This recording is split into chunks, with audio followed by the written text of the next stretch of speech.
A couple of other issues quickly, if we can. On Iraq, you said this week that it will turn out to be one of this president's great achievements. What did you mean? What I meant by that is I think he has taken office and managed the situation incredibly well in Iraq. We are now moving toward a position where there is actual political accommodation among factions who were killing one another just 2 years ago. We are going to be in a position to bring home 90,000 combat troops by the end of the summer. There will be a successful election, I predict, in Iraq where there's full participation by the Sunnis, Shia, Kurds, and other minorities. You are seeing the Iraqis now working, and we have worked very, very hard. I've made a total of 17 trips to Iraq, 4 just this year, working with each of the parties. I think they are working. It will be a great tribute to the Iraqi people, and I think to the government that we've managed this transition. They've managed the transition well. Was the war worth it? No, I don't think the war was worth it in the sense that we paid a horrible price, not only in loss of life, the way the war was mishandled from the outset, but we took our eye off the ball, putting us in a much different and more dangerous position in Afghanistan. We lost support around the world. It's taken a lot of hard work to get it back. But we were dealt a hand, and I think we're handling it incredibly well. That's presumptuous to say. I think we're handling it very well. The Iraqis are handling it well. And we build on the positive things that the Bush administration had initiated, and we have jettisoned those things that were negative. Before we get to Eric Holder, a couple more things from the Vice President. He's been out responding preemptively to you. One thing that he said, we heard in the open, that he believes Iraq may ultimately prove to be one of the greatest achievements of the Obama administration. Well, I guess I shouldn't be surprised by my friend Joe Biden. I'm glad he now believes Iraq is a success. Of course, Biden and Obama and Biden campaigned from one end of the country to the other for 2 years, criticizing our Iraq policy. They opposed the surge that was absolutely crucial to our getting to the point we're at now with respect to Iraq. For them to try to take credit for what's happened in Iraq strikes me as a little strange. I think if they had had their way, if we'd followed the policies they pursued from the outset or advocated from the outset, Saddam Hussein would still be in power in Baghdad today. So if they're going to take credit for it, fair enough for what they've done while they're there, but it ought to go with a healthy dose of thank you, George Bush, up front, and a recognition that some of their early recommendations with respect to prosecuting that war were just dead wrong. Well, in fact, Vice President Biden says that he believes that the war in Iraq was not worth it. What do you say to that? I mean, given the resources that were drawn away from the what you could argue is the Central Front in Afghanistan, Pakistan, is he right about that? No.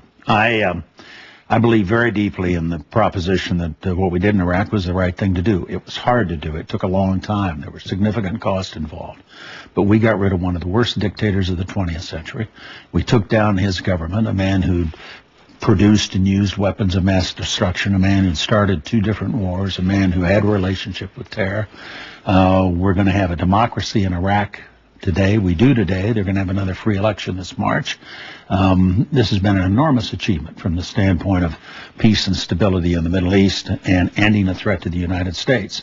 As I say, Joe Biden doesn't believe that. Joe Biden wants to take credit, I'm not sure for what, since he opposed that policy pretty much from the outset. I think what he wants to take credit for is taking resources out of Iraq. That's being done in accordance with the timetable that we initiated, that we negotiated with the Iraqis. I mean, that was our policy. You said the other night to Larry King in an interview that you thought Iraq could be one of the great achievements of this administration. And I must say, a lot of people, when you said that, said their response was, what?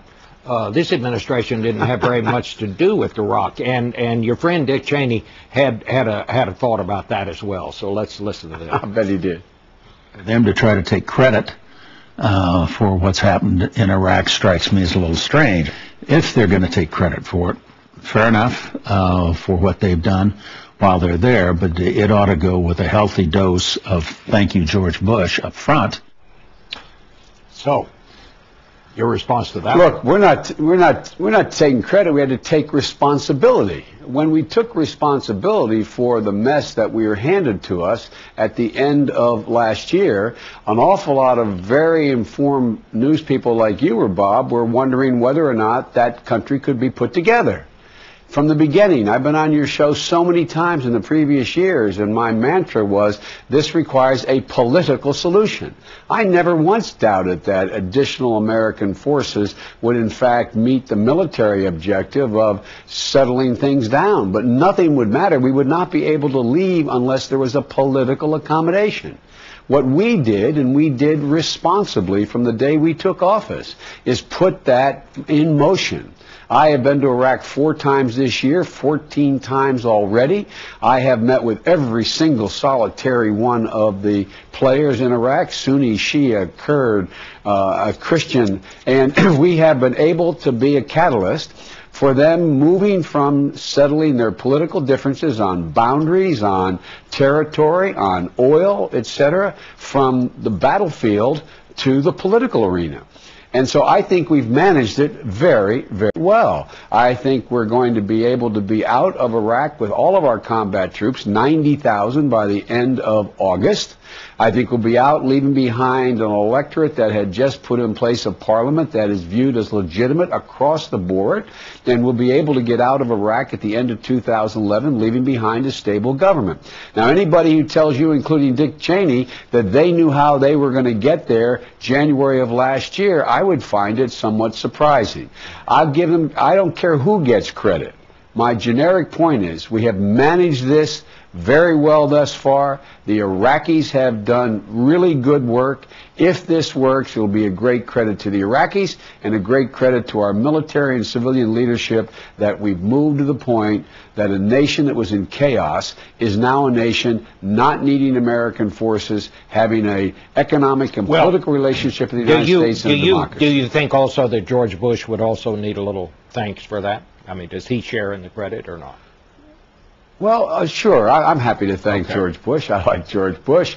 But I think the thing, if you go back and think about it, we've been on so many of your programs, it was constantly, what is their political plan? All right. What were they going to do?